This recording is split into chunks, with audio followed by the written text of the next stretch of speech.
Богдан сышоў, і ён застаўся адзін у пакоі. Скамячанае футра шапкі валялася ў яго пад нагамі. Не заўважаючы, ён пераступіў цераз яе. Падышоў да вялікага сталу, на якім мапы ляжалі, прыціснутыя кнігамі. Яго рука некалькі імгненняў вадзіла па паверхні дасканала прамаляваныя краіны вастрыём тонкага, нагадваючага джала стылета. А потым ён размахнуўся і нечакана для самога сябе ўсадзіў лязо ў драўляную паверхню. Яно быццам бы падзяліла краіну папалам. Русь і Ліцьва. Палымяная лінія загарэлася, набрыняла крывёю. Гэта будзе, падумалася яму. Гэта ўсё яшчэ нас чакае. Бо, каб па-сапраўднаму з'яднацца, спачатку мы павінны раз'яднацца. Аддзяліць ад сябе чужынцаў. І чужынец гэты не ён. Не яму сыходзіць з роднай зямлі, бегчы, як параненаму звяру праз лясы і багну, каб захаваць рэшткі годнасці, забіўшыся ў кут далёка ў чужой краіне. Не для таго ён тут усё будаваў, наладжваў пад сябе, улажыў душу, каб бегчы. Хай другія бягуць. Тыя, хто здрадзілі, ласыя на чужыя грошы. Гэта яны чужынцы, а не ён. Ён застанецца і будзе змагацца за свой дом і сваё жыццё, за тых, хто яму дарагія, і чыё жыццё зараз было ў яго руках. Раптам быццам бы ўвесь цяжар апошніх год лёг на яго плечы. Сколькі ўсяго адбылося, нядоўгімі былі мір і цішыня, якія нарэшце запанавалі пры Вітаўце. Князь Волад здолеў з'яднаць краіну, сцягнуць яе ў адзінае цэлае, нібыта жалезнымі абручамі сваёй волі. Аднак абручы спарахнелі, бо нішто не бывае адвечным. Памёр князь і трэснуў, пайшоў па швах крохкі мір, і зноў старыя раны адкрыліся і льванулі крывёю. Чырвоная, яркая, хутка затопіць яна сабой, не чакаючы бяды край. Першая рана адкрылася на Падоллі, адкуль цяпер прыскакаў Богдан. Усё Падолле гуло, гула і Валынь. Свідргайла, намагаючыся здабыць як мага больш хаўруснікаў, узняў князёў русінаў, каб трымаліся яго, каб паўсталі супраціў кароны.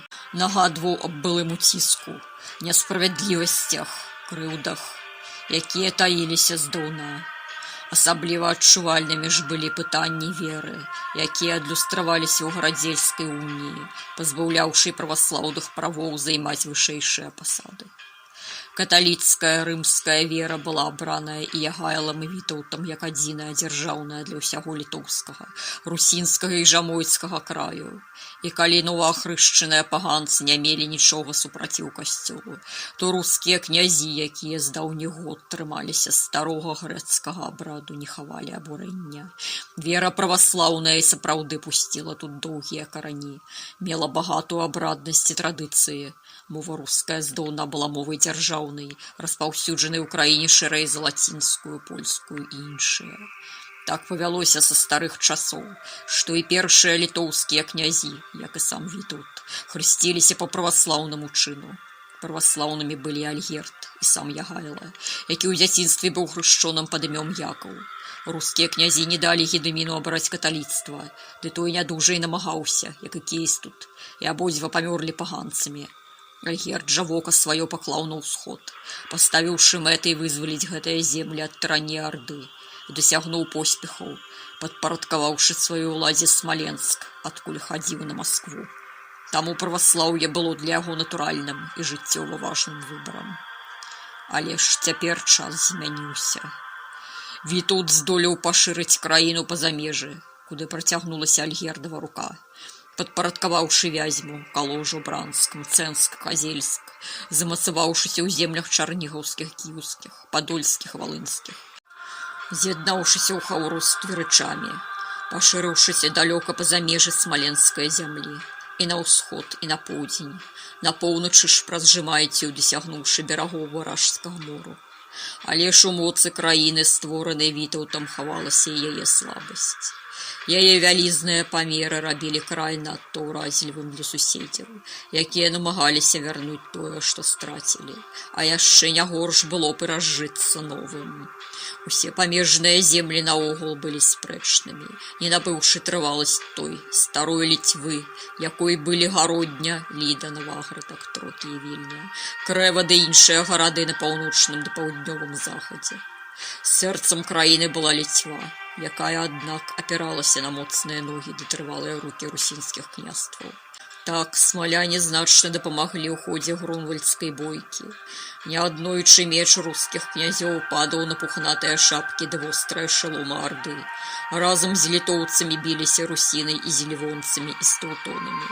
Гэтую моц нельга было недаацэньваць, сяброўствам такім не трэба было бракаваць. Ды вось адбылося, што адбылося. Вера з'ядноўвае, ды яна ж раз'ядноўвае, і робіць як братамі, так і ворагамі і чужынцамі. Шмат год карона намагалася дабіцца хаўрусу з Літвой, суседам моцным і небяспечным, і вырашыўшы, што бойкі ды свары будуць на руку толькі што агульным ворагам, паны-браты здолелі падпарадкаваць Літву па-добраму, дакладней, падарыўшы ёй нямнога нямала, самую польскую карону, аддаўшы сваю адзіную зорачку, дзяўчынку круля Ядзвігу літоўскаму дзікуну, як называлі Ягайлу, абраўшы яго перад герцагам аўстрыйскім. Яны зрабілі прапанову, адмовіцца ад якой было нельга. Ягайла пасеў на трон. Гісторыя пачалася.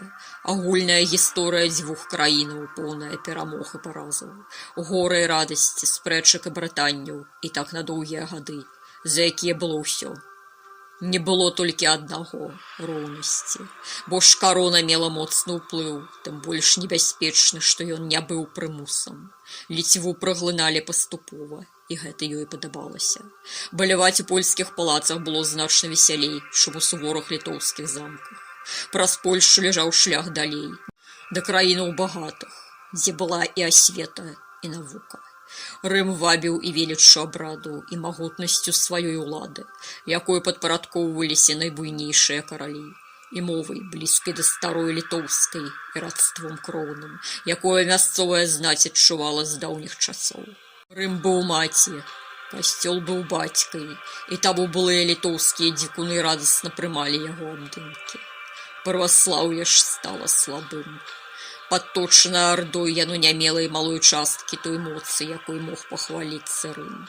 Візантыя хісталася пад націскам сарацынаў, і было відавочна, што яна вось-вось падзе.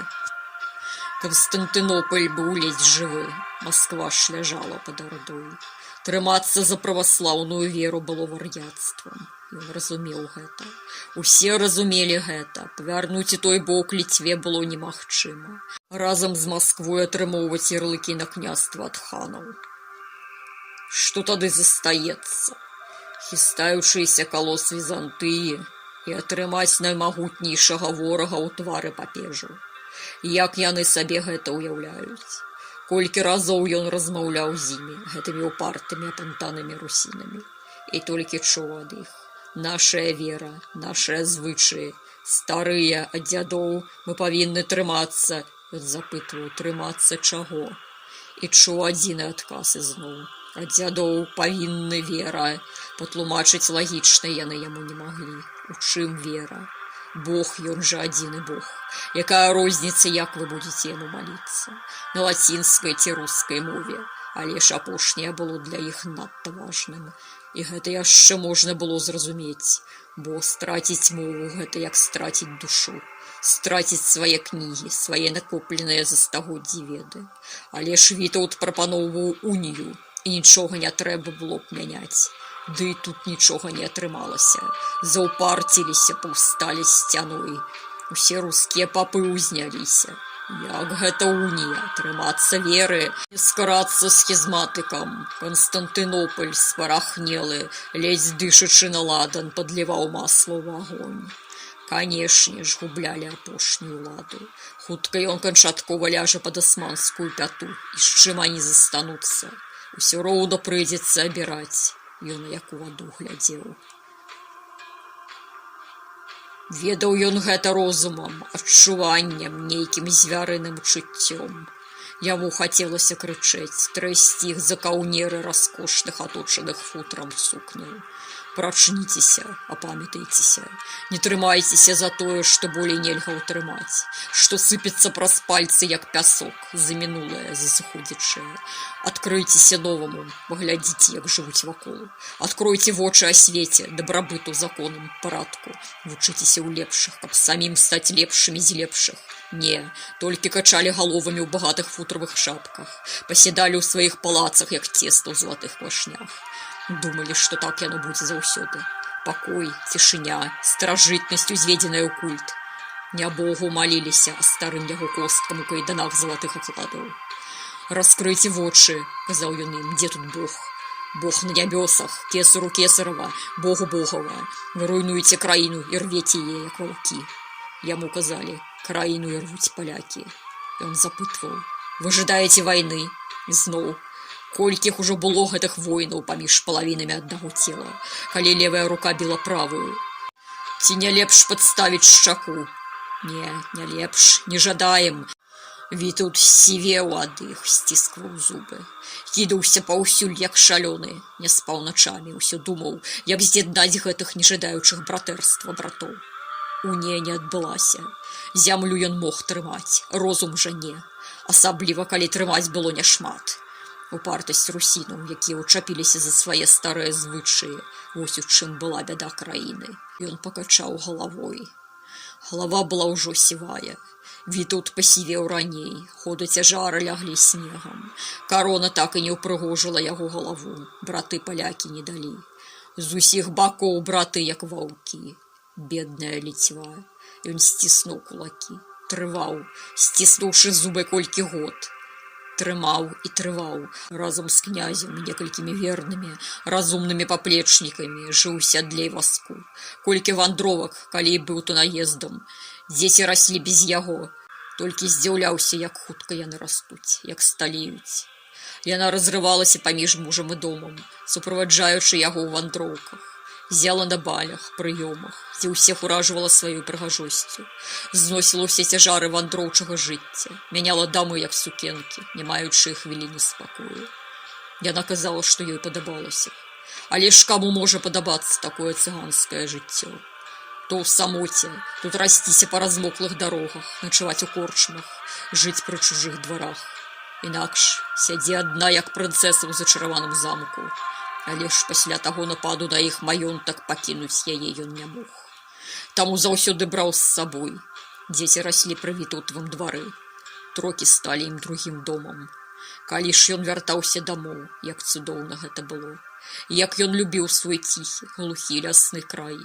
Пры думках аб родных мясцінах, аб сям'і замілаванне напаўняла яго душу. Вось дзеля каго ён змагаецца і будзе змагацца, дзеля іх. Каб жылі на радзіме, якая была не горш за чужбіну, каб квітнеў і рос гэты край, набіраўся моцы, каб прыцягваў усё лепшае адусюль. Але ж толькі трэба патрываць. Яшчэ апошняе намаганне, яшчэ невялікі штуршок, каб ён ведаў, што яго чакае. Каб ён толькі ведаў. Але ж сумныя думкі паступова адпусцілі яго. З ім быў і ёсць Бог, які вядзе яго, падтрымае яго руку, пакуль яна можа трымаць меч. Колькі б яму не засталося, і можа так, што і няшмат. Але ж ён не зваліцца, будзе стаяць, як той дуб, які разваліла маланка, апалены, але ж не пахіснуўшыся.